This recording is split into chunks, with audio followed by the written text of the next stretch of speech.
아멘. 할렐루야. 하나님이 저와 여러분을 오늘도 불러주신 줄 믿습니다. 하나님만이 우리 인생의 모든 문제를 해결하실 수 있습니다. 예수님께서 말씀하셨습니다. 내가 곧 길이요 진리요 생명이다. 예수님이 우리의 길이 되고 우리의 진리가 되시고 우리의 생명이 되십니다. 예수님께서 우리에게 부흥을 주셨어요. 그러므로 우리는 예수님 안에서 진정한 행복을 누릴 수 있고 기쁨과 즐거움과 평안함을 얻을 수 있는 줄 믿습니다. 예수님 안에 있을 때 우리 인생은 형통합니다. 우리 옆 사람에게 예수님 안에서 형통합니다. 예수님 안에서 잘 됩니다. 아멘. 어두운 밤에, 칠흑 같은 어두운 밤에 군함 한 척이 바다를 항해하고 있었습니다. 그런데 저 앞에서 불빛이 보였습니다. 함장은 빛으로 신호를 보냈습니다. 방향을 서쪽으로 10도 돌려라. 그러자 상대가 답신을 보냈는데 당신이 방향을 동쪽으로 10도 돌리시오. 약간 화가 난 함장은 자기 신분까지 밝히며 신호를 보냈습니다. 나는 해군 함장이다. 네가 방향을 돌려라. 또 답신이 오기를 저는 해군 일병입니다. 그쪽에서 방향을 돌리십시오. 화가 머리끝까지 치민 함장이 최후의 신호를 보냈습니다. 이 배는 전함이다. 절대 진로를 바꿀 수 없다. 마지막이니 방향을 돌려라. 그러자 상대도 불빛으로 마지막 신호를 보냈습니다. 마음대로 하십시오. 여기는 등대입니다. 누가 방향을 돌려야 합니까? 함장이든 고작 일병이든 등대가 베낄 수는 없잖아요. 등대는 말 그대로 밤바다의 기준입니다. 그런데 기준을 옮기라고 한다면 그보다도 미련한 짓은 없을 것입니다.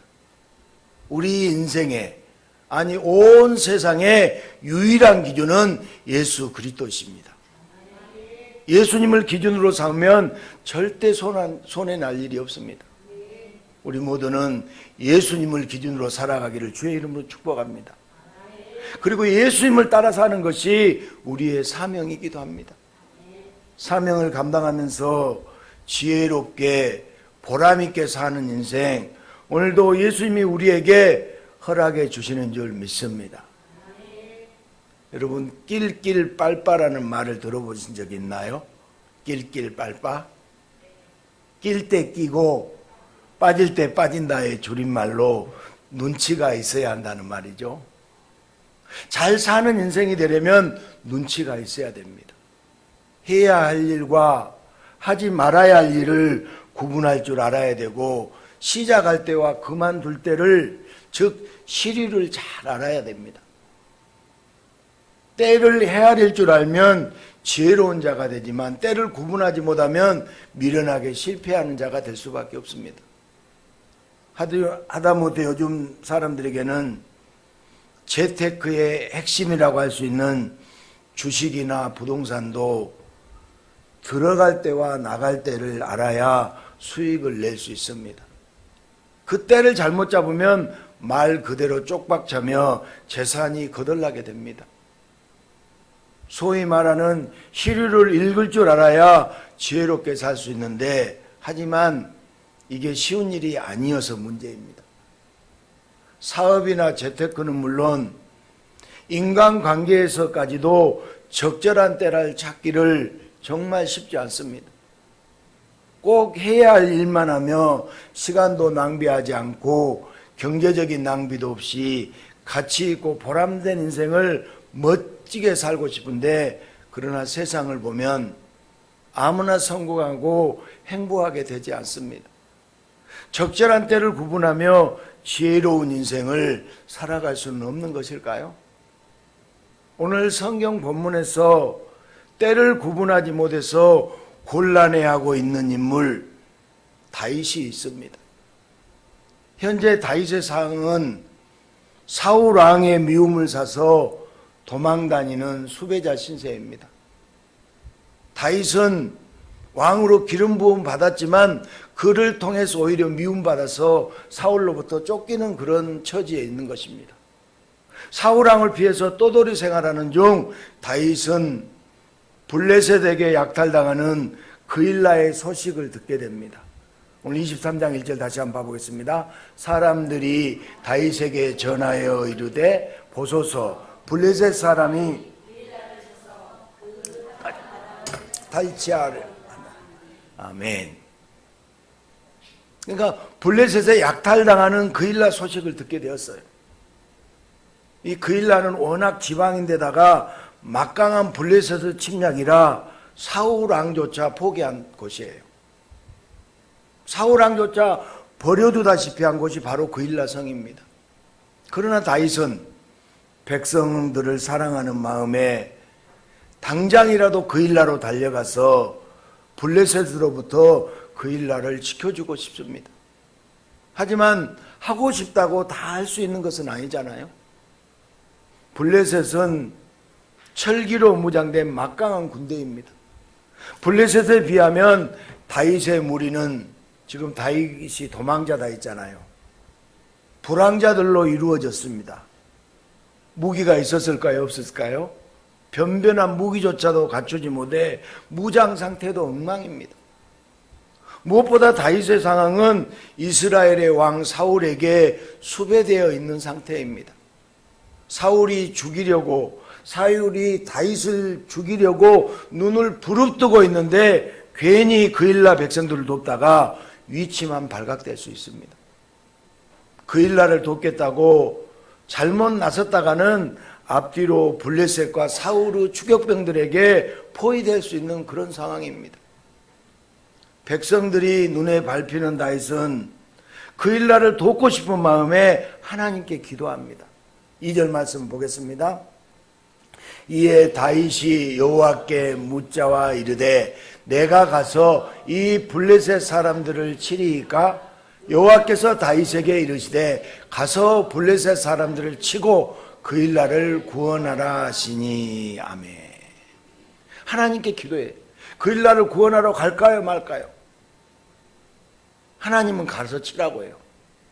그러나 지금 다윗은 숨어 지내며 몸을 사릴 때예요. 예리한 철기로 무장한 블레셋을 감당할 수도 없습니다. 간신히 도망친 사울에게 흔적이 발각되어서도 안 되는 그런 상황이에요. 다윗을 따르는 무리도 백성들을 걱정하는 다윗의 안타까운 마음은 모두 공감하고 있지만 말로만 다윗을 위로할 뿐 유다 땅에 있는 것만으로도 위험하지 않느냐고 다윗을 만류하기 바쁩니다. 우리 3절 말씀도 한번 보겠습니다. 같이 읽습니다. 시작. 다윗의 사람들이 그에게 이르되 보소서 우리가 유다에 있기도 두렵거든 하물며 그일라에 가서 블레셋 사람들의 군대를 치는 일이리까 한지라. 아멘. 다윗 주변 사람들이 가자는 거예요, 말자는 거예요? 가지 말자는 거잖아요. 말리고 있어요. 백성들을 돕는 사명은 나중에 왕이 되어서 더 잘하면 됩니다. 꼭 지금만이 때가 아닌 나중에 때가 올 것입니다. 지금 다윗에게 필요한 것은 때를 기다리는 지혜일지도 모릅니다. 왜 인간에게는 적절한 시기를 구분하는 지혜가 부족할까요? 원래 인간은 그렇지 않았습니다. 처음 인간은 지혜로웠어요. 하나님은 지혜의 근원이십니다. 지혜의 근원은 하나님이십니다. 그래서 하나님의 형상대로 창조된 인간은 지혜로운 존재였습니다. 무엇을 해야 하는지, 언제 어떻게 해야 하는지 인간은 자신에게 맡겨진 사명을 정확하게 알고 있었습니다. 그러나 인간은 점점 창조주 하나님이 기준이 아닌 인간 자신의 기준에서 해야 할 일을 결정하고 싶었습니다. 감당해야 할 사명의 기준을 하나님에서 인간으로 바꾸면서 하나님은 안중에도 없고 인간 자신을 위해서 사명처럼 여겼던 선악과에 손을 대고 말았어요. 선악과를 대는 순간 인간은 타락해버렸고, 타락해버린 인간은 똑똑하고 지혜로운 척하지만 하나님을 뒷전으로 하고는 타락과 함께 인간은 미련하게 되었습니다. 하나님을 잊어버린 후 인간은 사명도 모르고 언제 무엇을 어떻게 해야 하는지 아무것도 모르고 본능을 우선으로 마치 짐승들처럼 살아가고 있습니다.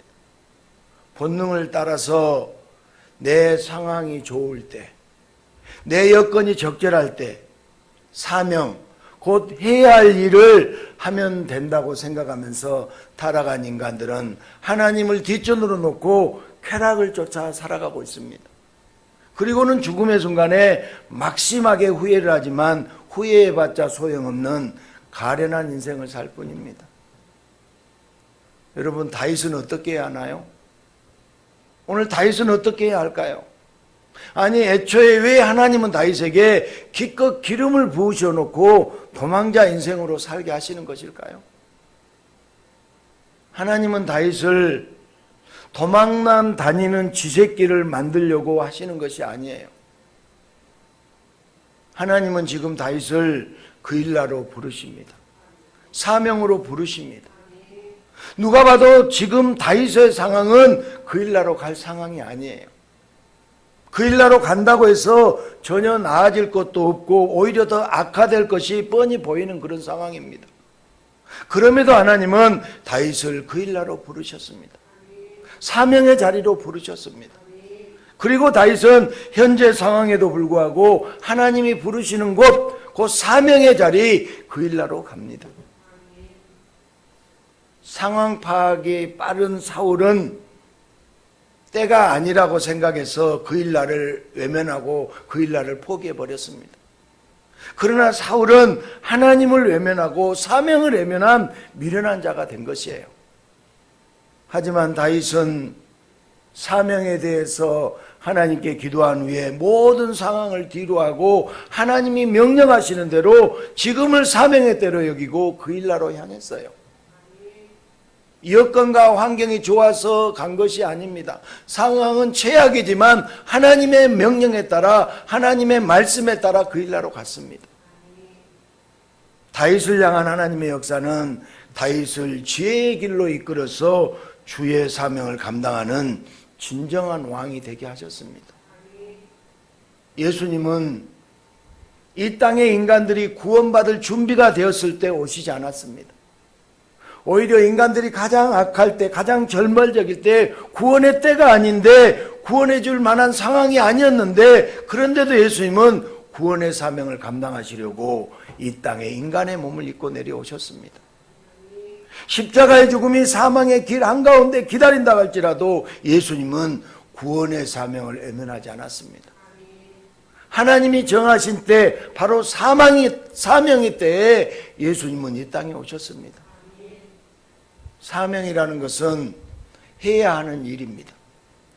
사명은 해야 하는 일입니다. 그런데 인간은 사명을 감당할 수도 있고 사정상 못할 수도 있습니다. 할 일을 감당하더라도 사정이 안 될 때는 잠시 미뤘다가 후에 여유가 생기면 또 합니다. 하지만 예수님은 하나님과 동등하신 분으로 전능한 신성으로 가득합니다. 그래서 예수님은 반드시 정해진 때 해야 할 사명을 감당하고 완벽하게 이루어 주십니다.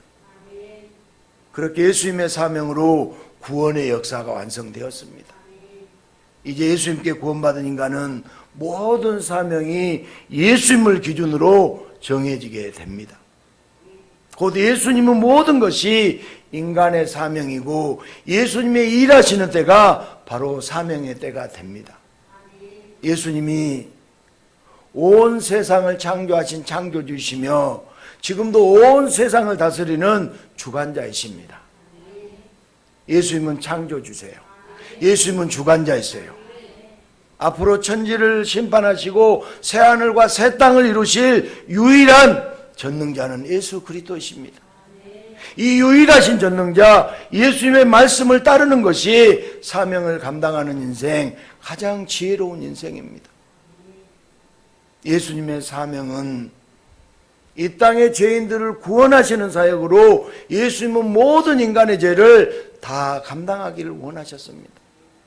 그러나 인간들은 구원자 예수님을 감당할 상황이 아니었습니다. 세상의 다른 것들로만 정신없는 인간들은 인간이 어떤 사명으로 존재하는지도 관심도 없습니다. 예수님이 왜 오셨는지 예수님의 사명에도 관심은 없습니다. 그렇게 예수님을 외면하고 멸망의 길을 가고 있는 줄도 모르는 자신들의 사명을 위해 자기가 기준이 된 사명에 방해가 되는 예수님을 죽이는 것을 사명으로 정했습니다. 예수님의 사명은 죄인들을 살리기 위해서 대신 죽기까지 하는 미룰 수 없는 사명이었는데, 인간들의 사명은 자기의 작은 욕심을 위해 구원자 예수님을 죽이고 인간 스스로 멸망하는 미련한 사명이었습니다. 인간들에게 예수님은 때를 잘못 맞춰온 미련하기 짝이 없는 잘못된 선지자였을 뿐입니다. 그래서 인간들은 예수님의 고귀한 사명을 알려고도 하지 않았습니다. 인간들에게 예수님의 사명은 때를 잘못 맞춘 미련한 사명으로 비춰질 뿐이었습니다. 그러나 예수님의 사명이 아니면 인간은 어느 누구도 구원받지 못합니다. 여러분, 예수님이 사명을 이루어지 않았으면 우리는 구원받을 수가 없는 것이에요. 그래서 예수님은 인간들이 구원받을 만한 어떤 준비도 되지 않고 충분한 상황이 아닌데도 구원의 사명을 감당하기 위해서 하나님이 정하신 구원의 때에 이 땅에 내려오셨습니다. 하나님이 정하신 구원의 때에 십자가에 달려 죽으셨습니다. 여러분, 마태복음 16장 21절부터 23절 같이 한번 읽습니다. 이때로부터 예수 그리스도께서 자기가 예루살렘에 올라가 장로들과 대제사장들과 서기관들에게 많은 고난을 받고 제자들에게 비로소 나타내시니 베드로가 예수님을 붙들고 항변하여 이르되 주여 그리 마옵소서, 이 일이 결코 죽게 미치지 아니하리이다. 사단아, 내 뒤로 물러가라. 너는 나를 넘어지게 하는 자로다. 내가 하나님의 일을 생각하지 아니하고 도리어 사람의 일을 생각하는도다 하시고. 아멘. 예수님은 제자들에게 맡겨진 사명대로 죽으실 것을, 예수님 자신이 죽으실 것을 제자들에게 말씀해 주셨습니다. 그러나 제자들, 특히 수제자 베드로는 예수님을 너무나 사랑했기에 이 일이 미치지 못하도록 자신이 맡겠노라고 예수님께 항변했습니다. 그런데 예수님은 그런 베드로를 칭찬하기보다 오히려 책망하시면서 사단아 물러가라 이렇게 꾸짖으셨어요. 베드로와 제자들은 지금이 아니라 나중에 다른 방법으로 사명을 감당해도 되지 않느냐고 인간적인 욕심에만 생각했지만, 예수님은 죽으실 때 사명을 감당하실 때가 정해져 있기 때문에 제자들의 말 위에 머뭇거릴 수가 없었습니다. 예수님은 정확한 사명의 때에 친히 십자가에 죽으심으로써 구원의 사명을 감당하셨습니다. 마태복음 16장 25절도 보겠습니다. 누구든지 제 목숨을 구원하고자 하면 잃을 것이요, 누구든지 나를 위하여 제 목숨을 잃으면 찾으리라. 아멘. 이 예수님의 말씀은 이순신 장군의 말을 인용한 것이 아닙니다.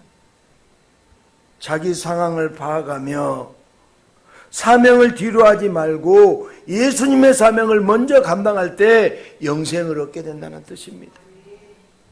예수님은 인간들에게 사명을 알려주시고 또한 감당해야 할 때가 언제인지도 알려주셨습니다. 그래서 미련한 지옥의 인생에서 지혜로운 천국의 인생으로 지금도 여전히 우리를 인도해 주십니다.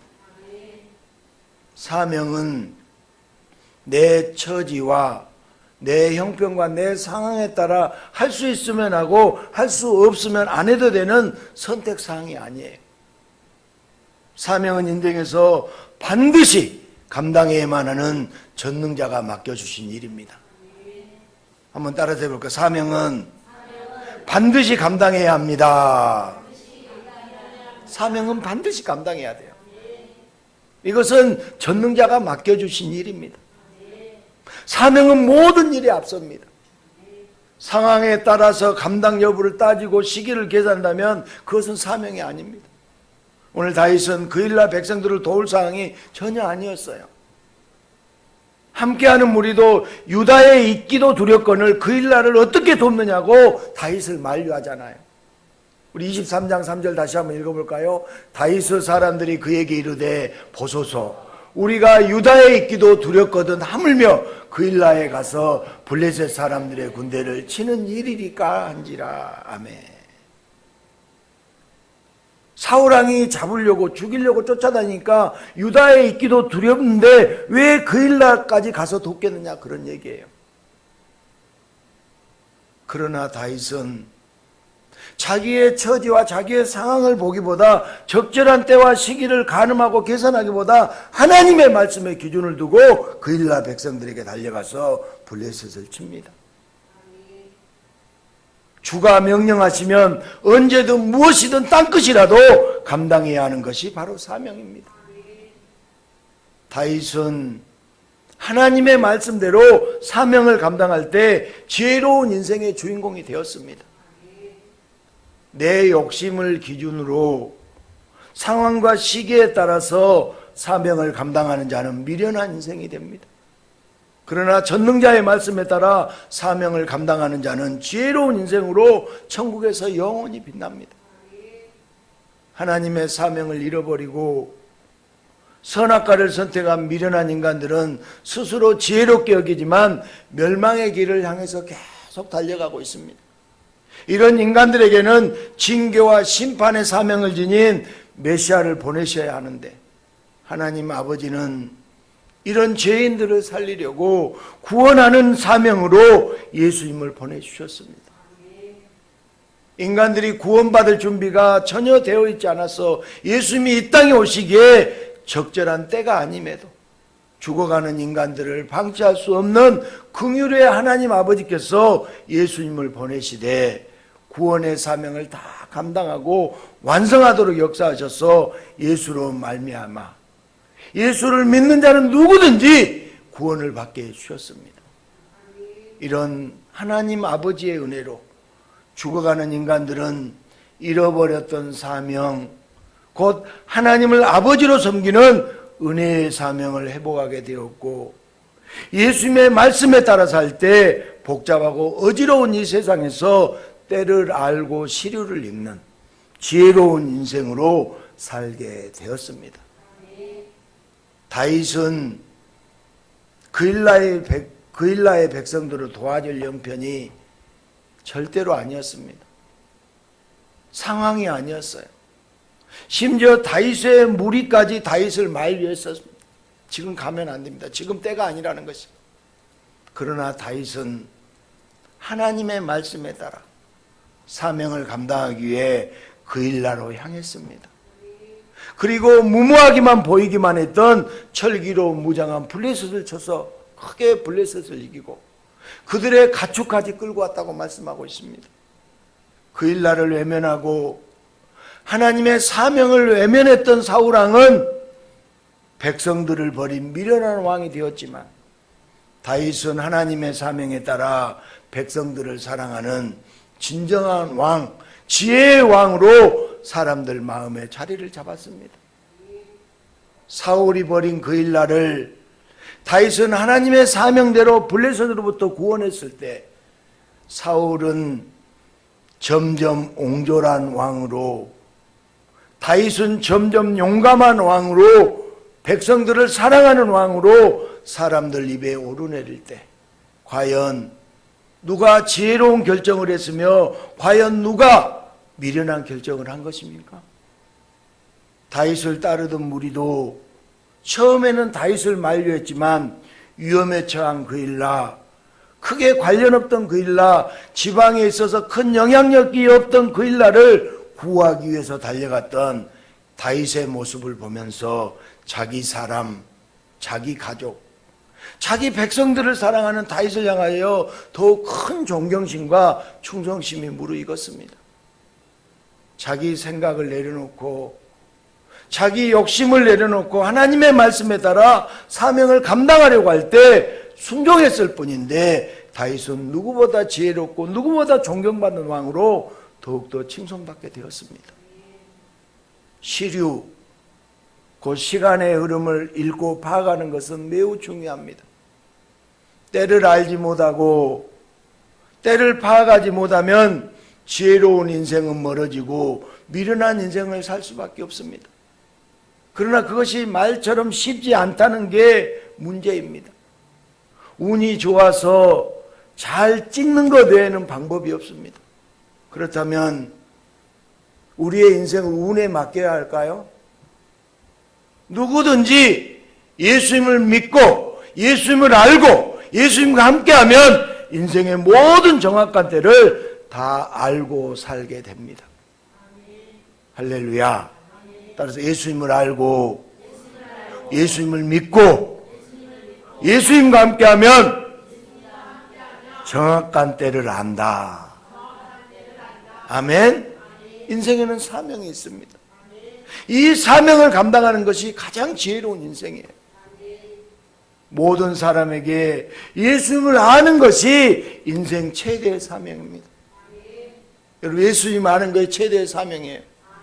예수를 찾고 예수를 구하고 예수를 알고 예수로 충만한 것이 저와 여러분의 최대의 사명입니다. 예수님의 말씀대로 살면 그 인생은 절대로 실패하지 않는 가장 지혜로운 인생이 됩니다. 그래서 예수님이 부르십니다.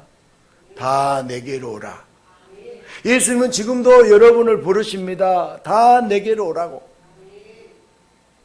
세상에는 나비 효과가 있어서 조금만 잘못된 선택을 해도 그 파장은 걷잡을 수가 없습니다. 그래서 경거망동하지 말고 늘 조심조심 살아야만 할까요? 예수님은 전능자이십니다. 예수님은 전능자이십니다. 그 전능자가 미천한 죄인들을 친히 구원하시려고 이 땅에 내려오셨습니다. 예수님이 부르시면 그 말씀에 따라 사명을 감당하면 됩니다. 예수님이 주시는 사명은 이미 철저한 검증이 끝난 전능자가 인도하시는 길입니다. 해야 할 때, 알아야 할 때를 예수님이 다 알려주시기 때문에 바로 지금 예수를 믿고 예수님을 따르며 복음의 사명을 감당한다면 나머지는 다 딸려옵니다. 할렐루야. 여러분, 복음을 믿고 예수를 믿고 복음의 사명을 감당하면 나머지는 주렁주렁 따라와요. 세상 사람들은 지금이 부흥의 시기가 아니라고 여러 상황을 따지며 강하게 말하지만 예수님은 우리들에게 지금이 부흥의 때라고 분명하게 말씀하십니다. 예수님의 이름이 증거입니다. 감춰졌던 예수님의 말씀이 선포되는 것이 증거입니다. 이제 죽어가는 자들을 향해 복음을 선포하는 것, 이것이 이 시대의 성도를 향한 명령이고 성도의 사명입니다. 그런데 생각해 보면 세상의 삶과 신앙의 삶을 병행하고 있는 성도들은 바쁘고 힘겨운 상황입니다. 우리가 코로나 시대를 지나면서 기독교는 쇠퇴했고 지금은 조용히 숨지기고 있어야 할 것 같으면 그런 상황이잖아요. 그러나 성도는 예수님의 말씀이 우선입니다. 예수님의 말씀이 우선입니다. 예수님은 성도를 곤란하게 만들려고 말도 안 되는 말씀을 사명이랍시고 명령하지 않습니다. 예수님은 성도를 지극히 사랑하십니다. 예수님은 여러분들을 사랑하십니다. 이미 자신의 핏값으로 자신의 생명으로 성도에 대한 사랑을 확증하지 않았습니까? 예수님의 사명을 주신 이유는 지혜로운 인생으로, 보람있고 가치 있는 인생으로 인도하기 위해서입니다. 성도는 예수님이 말씀하시면 지금 사명을 감당해야 합니다. 예수님의 말씀에 즉각 반응하는 자가 지혜로운 성도입니다. 사랑하는 성도 여러분, 예수님은 전능하신 하나님이에요. 예수님은 전능자입니다. 무엇이든지 다 행하실 수 있습니다. 마태복음 3장 9절 말씀을 보니까 속으로 아브라함이 우리 조상이라고 생각하지 말라. 내가 너희에게 이르노니 하나님이 능히 이 돌들로도 아브라함의 자손이 되게 하시리라. 아멘. 전능하신 구원자는 길가의 돌들에게 명하셔서 더러운 죄인들을 대신할 새로운 종족, 새로운 민족을 얼마든지 만들 수 있다는 얘기예요. 그러나 예수님은 우리에게 사명을 주셔서 아브라함의 자손, 곧 구원받은 천국 시민으로 인도해 주기를 원하세요. 우리는 아브라함의 자손이에요. 지금 유대 땅에 있는 이스라엘 사람들은 여러분 아브라함의 자손이 아니에요. 예수를 믿는 자가 아브라함의 자손입니다. 아멘. 아브라함의 자손, 곧 구원받은 천국 시민으로 예수님이 우리를 인도해 주기를 원하세요. 예수님이 말씀하신 사명은 어렵고 망하는 길이 아닙니다. 다윗에게 그일라로 가라는 사명은 모든 상황을 따졌을 때 감당할 때가 아니었습니다. 섣불리 나섰다가는 다윗이 망할 것처럼 보였습니다. 그러나 말씀하신 분, 사명을 주신 분이 누구신지를 잊어서는 안 됩니다. 전능자가 주신 사명을 순종하고 감당하는 인생은 결코 잘못될 수 없습니다.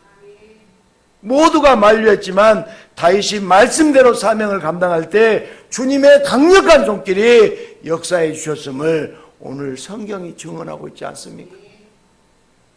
우리의 지난 날을 되돌아볼 때 지금까지 살아온 길이 다 가시밭길이었나요? 어려운 일, 고통스러운 일, 가시밭길 같은 길을 많이 걸어오셨습니까? 당시에는 원망이 나왔어도 지금 지나고 보니까 모든 것이 은혜였다는 것이 진실한 신앙인들의 고백이에요. 이제 우리는 예수님이 말씀하시는 사명을 지금 기꺼이 감당할 수 있어야 됩니다. 비록 우리가 감당해야 할 사명이 다윗이 그일라를 치는 무식한 상황 같을지라도 우리에게는 예수님을 아는 것, 예수님을 선포하는 것, 예수님으로 사는 것이 우선이어야 됩니다. 예수님은 절대로 미뤄서는 안 될 우리의 사명입니다. 예수님이 우리의 사명입니다. 제가 말씀을 시작할 때 함장과 등대지기 일병 얘기를 했잖아요. 여러분, 누가 피해야 되나요? 누구를 기준으로 가야 되나요? 기준을 어디에 두느냐가 여러분 매우 중요합니다. 알량한 내 지식, 내 지위로 예수님을 명령할 수 없잖아요. 우리 인생에서 시류, 때를 알고 싶다면 예수님을 기준으로 둬야 됩니다. 예수님이 기준점이 돼야 돼요. 예수님 말씀대로 살면 가장 지혜로운 인생이 됩니다. 아멘. 그 증명을 오늘 다윗이 보여주고 있습니다. 예수님은 우리를 이 시대의 다윗으로 부르셨습니다. 예수님은 이 시대에 우리를 다윗으로 부르셨어요. 부흥회 때 복음을 선포하라고 귀한 사명을 저와 여러분에게 주셨습니다. 예수님의 사명은 청년이 없습니다. 남녀노소 차별이 없습니다. 우리는 다윗처럼 기도하며 지금이 사명을 감당할 때인지 어떻게 사명을 감당할지 예수님께 여쭤봐야 됩니다. 기도는 내 사명을 일구어주는 인생의 알람입니다.